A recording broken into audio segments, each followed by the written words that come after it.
it's not once a week, it's more frequent that I get asked about this guitar in a comment on YouTube. And I definitely appreciate the interest, but man, am I getting tired of typing it. So here's the story once and for all for everybody to check out. This guitar was not bought in a store. This guitar was not made by ESP, nor was it made by the horrible JFrog corporate entity of Ed Roman Guitars.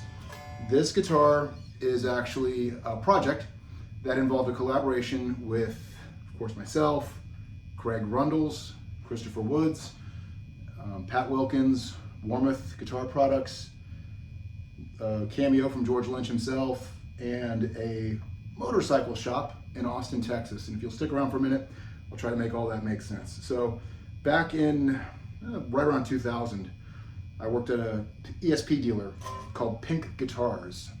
And I ordered one of those limited edition reincarnations of the Bones guitar. They were supposed to make 25, they never made them all. I was so happy to get it, and I quickly realized it wasn't really the real McCoy, although the guy who carved them, Stephen McSwain, was working really closely with George and executed on his vision. It was a cool guitar that played well, but it wasn't this, and this was the standard for me. Anyhow, fast forward to around 2009, 2010, I met Craig Rundle's acquaintance, and we began to collaborate on making one of these, and Craig and Chris Woods had made a number of these for quite a few folks in the prior 10-ish years, I'm just guessing. And at this particular time, for this reason, that and the other, Craig and Chris were not actively collaborating, but Craig and I sourced a couple of maple body blanks. If I'm not mistaken, it was in Irvine or Orange County, California, from a shop called Vienna Hardwood, maybe. So the funny thing is, the body blank that was made for this, Craig was going to do two Bones guitars in terms of the detailing, and one was going to be mine and one was going to be his. But Craig wound up making the other guitar for a friend of mine named Jimmy Martin. Shout out, Jimmy. But anyway, what happened was, Chris Woods CNC carved the Bones guitar, but the CNC can only get so close in terms of accuracy. I think it's within 1/8 of an inch. And that CNC was based on extensive graphic work that Craig Rundles had done for years. He even hired a photographer to go to the Hard Rock Cafe at Punta Cana, and at that time, that's where the original was hanging. And that photographer wound up taking dozens and dozens of sculpture reference photographs for Craig, which he, in a very Craig-like way, because the dude is super focused and detail-oriented, very talented. Craig made a 3D rendering of that guitar that fit over every photograph he had in the computer. And he and Chris turned it into a CNC file, and kind of the rest was history. But Craig and I got the body blank, Chris ran it through the CNC. Craig spent dozens, if not hundreds of hours hand detailing this. And Craig was so cool during the process. While he was in Austin, Texas, he would send me all kinds of photos and so forth during the process. And it was really cool. And this culminated with me going to Austin, Texas in 2011 in the fall, and actually putting this guitar and one other for another customer of Craig's together. So this was hand detailed by Craig. It was hand carved by Craig. It was airbrushed by Craig. It was clear coated, believe it or not, by a motorcycle shop in Austin, Texas. They did the satin clear. And the bridge, Craig got from George Lynch himself. Thank you, George, if you ever see this.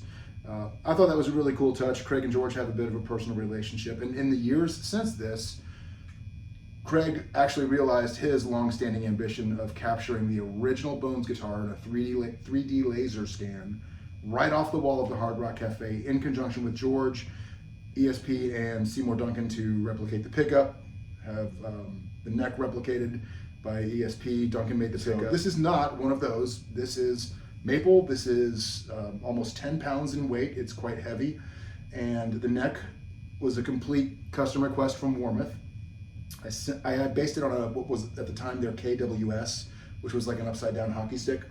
And I sent it with a tracing that Craig provided me of a Focus 1000 Kramer, a left-handed neck. And believe it or not, the original guitar had a left-handed neck on it, so the side marker dots were actually on the wrong edge of the guitar. But on this guitar, of course, I put them on the correct side. I also opted not to get the skull and crossbones tuners. They just kind of weren't my style. At the time, it wasn't really known what the pickup in the original was, but that didn't matter to me so much. I actually put a JB in this, and I wired it a little bit differently because it's just one pickup and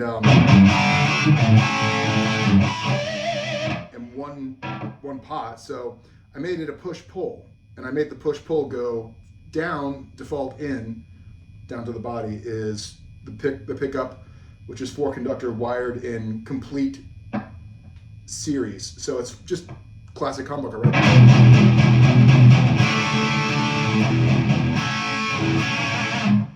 But I made it so when you pull it out, the pickup is in parallel with itself. So makes it a little thinner and a little shinier sounding. Pull it out.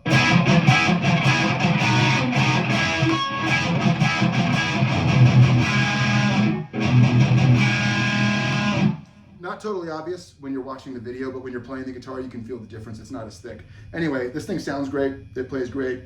When I submitted the custom order for Warmoth, Ken Warmoth himself called me and said, "What the hell are you doing? Do you know what you're getting into?" I said, "Yes, sir, I do." So they made it with all of my custom requests, including scalloped from the 10th fret up, like the original guitar. The original guitar was scalloped from the 10th fret up and had the thumb here on the treble bout flattened to allow George to get at notes better. The original guitar also didn't have a neck heel like mine. We went for grommets and a roundover, or taking a corner off, whereas on the original guitar they literally hacked a corner off of a traditional, don't drop it, George, off of a traditional neck plate about like this and slanted the whole thing. Very similar to what you see in like modern day ESPs. Now, this guitar never had a back cavity cover. I don't know if George's did or not. His is actually much thinner. This guitar is quite thick. And dude, Craig just did an incredible job. Paid so much attention to detail, and he described this as probably the best handwork he's ever done. So, man, I love it.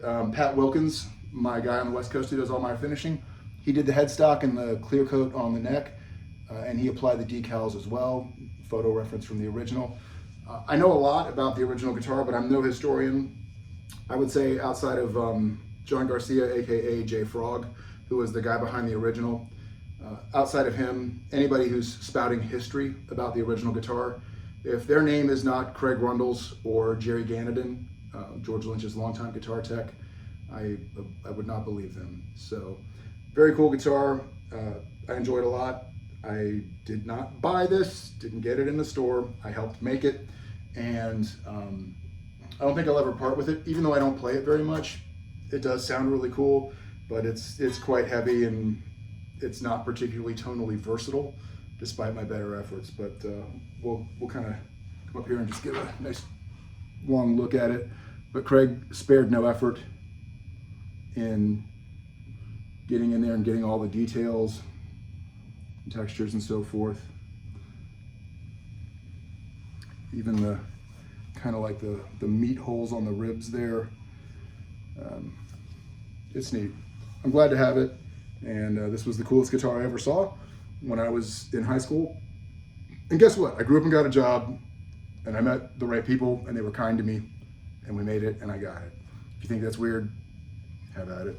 And oh, by the way, there's something that almost nobody knows about my Bones guitar, is that I photographed it for Chris Woods so he could feature it on his website. And that photo was lifted off of his website by none other than the despicable Hal Leonard Music Publishing Company, who took this photograph of my guitar that I took my damn self and put it on the cover of their Easy Guitar Halloween book. And I am certain that this is my guitar because I have the original photo on my iPhone. It was taken against a blue bath towel to use as a green screen. And you can see, if you look really closely, the frets have like a golden hue. And that's because I took it in the living room of my old condo, which had like a yellow gold paint on the walls, which kind of ambiently showed in the reflection of the stainless steel frets. So Hal Leonard, shame on you. I don't know who you owe what to, if anything, but dag, that was opportunistic and that was kind of lame. But at the same time, it is cool to have my guitar on the cover of an easy guitar with notes and tab book. So cheers to that. But anyway, always appreciate the watches. Hope this answers those questions once and for all. So if you ask in a comment, I'm going to drop you a link to this video. Hope you don't mind. Cheers.